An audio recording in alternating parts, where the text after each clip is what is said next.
Good afternoon. My name is Stephanie Despodo, and I am here to present my action research project in improving ELA proficiency in grades 1 through 5 students. The purpose of this presentation is to share the results of an action research plan in the area of English language arts proficiency and students in grades 1 through 5 at the Gregory School in Long Branch, New Jersey. This presentation will share the findings of a study which focused on guided reading instruction and improving reading proficiency in elementary classrooms. My focus of action research was English language arts literacy proficiency at the Gregory School in Long Branch in students grades 1 through 5.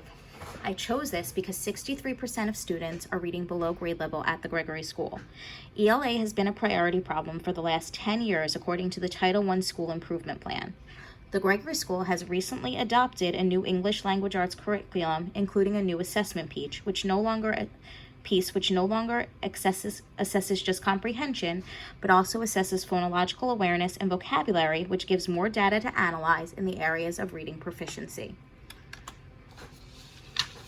Another area of focus is first grade. 76% of students in grade 1 are reading below grade level proficiency, according to this chart. First grade and guided reading was another area that I wanted to focus on in this action plan. The research questions that this action plan focused on was how can Gregory School increase ELA proficiency with students in grades 1 through 5, and how does the use of guided reading in the elementary classroom affect students' reading ability who are reading below average. I did a literature review in the area of guided reading and reading proficiency. Denton, in 2014, found that students who receive guided reading instruction show improvement in reading proficiency. I also found this to be true in my research. Students who met with the teacher more often in their guided reading groups showed greater improvement. I will share this later during my observations. Duffer, in 1999, found that classroom reading programs should be informed based on reading assessment. I also found this to be true. It was found that when teachers used assessment data to drive instruction, their students showed greater improvement in reading proficiency. Young, in 2019, found that planning is crucial in a successful reading program and in improving reading proficiency. During my observations, I had realized and I had noticed that students who were well planned were more successful with instruction, and in turn, students were more successful in improving their reading proficiency. I will speak on this later.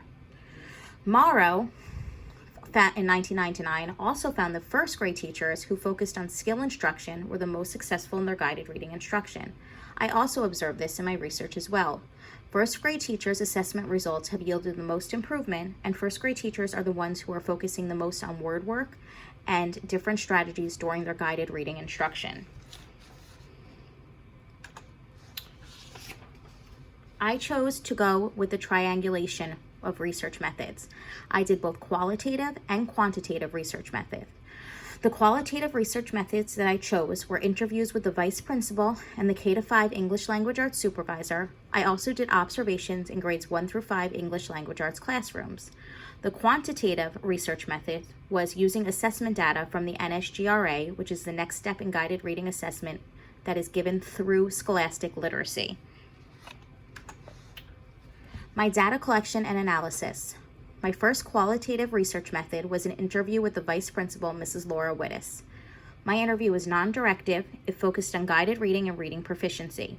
It was found that most effective educators are those that use data to plan instruction. That is what Ms. Wittes stated during our interview.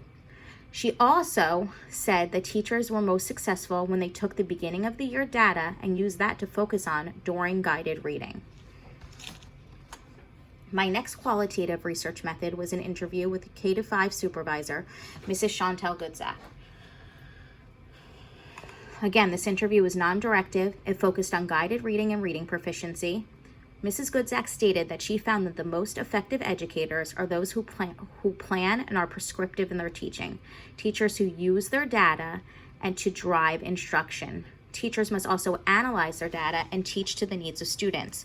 Ms. Goodzak stated that when teachers stray away from the teacher manual and actually look at their students, they have the most success.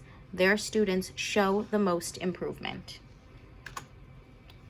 The next qualitative research method was an observation in a grade 1 classroom. I was a participant observer, which means I became part of the research environment.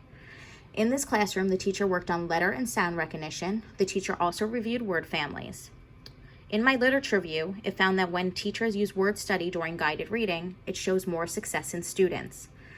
The teacher also used informal observations to show great improvement in her students. She was able to show me through her informal observations that her students are improving. At the beginning of the year, many of her students knew 11 to 12 alphabet letters. Now they know all 26, and they are also able to do the sounds that the letters make, which shows that they are improving. I also observed a 5th grade classroom. Again, became a part of the research environment. This classroom had a large amount of English language learners and students below grade level. I found this classroom to be very prominent in teacher talk, which is not beneficial to students. The teacher did most of the talking, the students sat there, they were uninterested. The teacher also did not use data to drive her instruction. She based her entire lesson off of the teacher manual and off of the grade level standards. She did not adjust to meet the needs of her lower level students.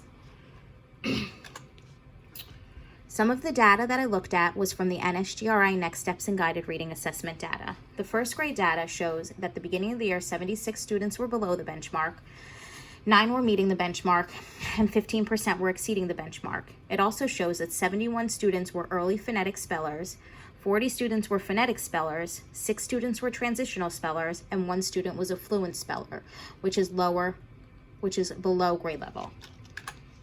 In 2nd grade, 64 students were reading below grade level, 14 were meeting the benchmark, and 22 were exceeding. Again, 42 students were early phonetic, 60 students were phonetic, 22 were transitional, 3 were fluent, and 2 were advanced.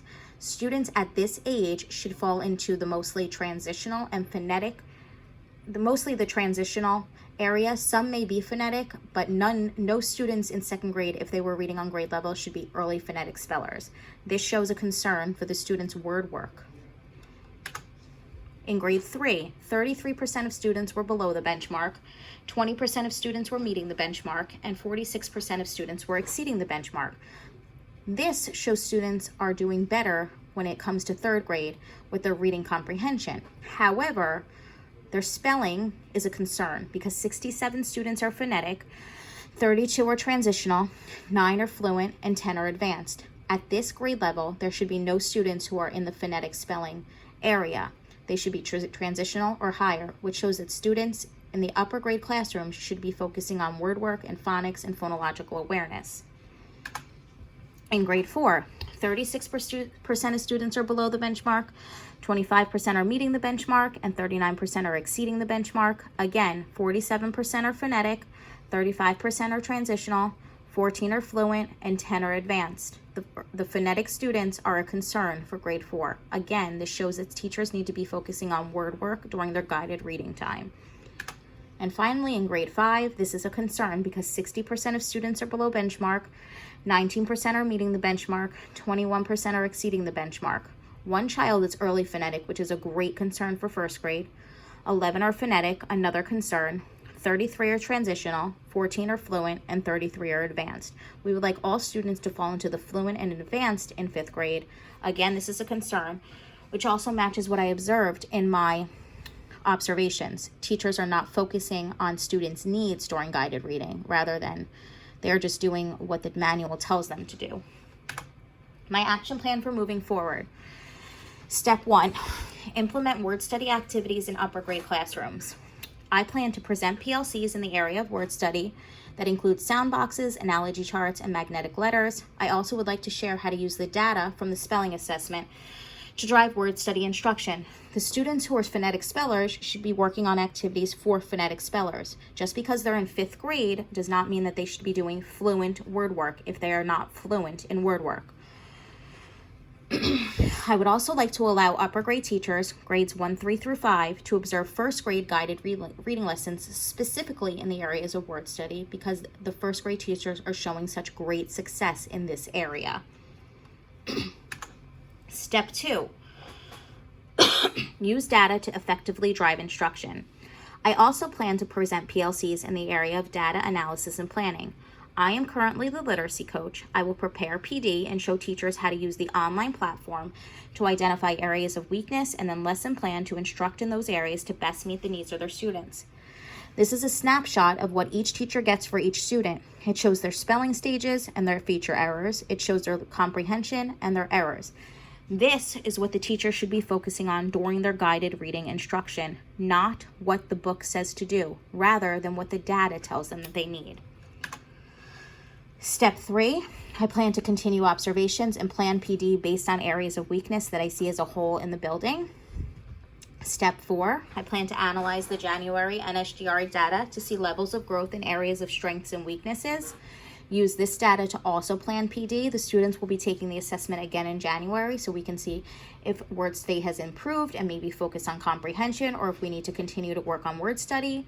And step 5, I also allow teachers to provide peer guidance to work with each other and PLCs in their areas of strength and weaknesses as observed through assessments and observations. Teachers can teach each other, and I believe that this is important for teachers to grow. Some teachers have strengths in one area while other teachers have strengths in another, and they should work together to grow on those strengths. Thank you for attending. Here are my references for the presentation. I appreciate your time.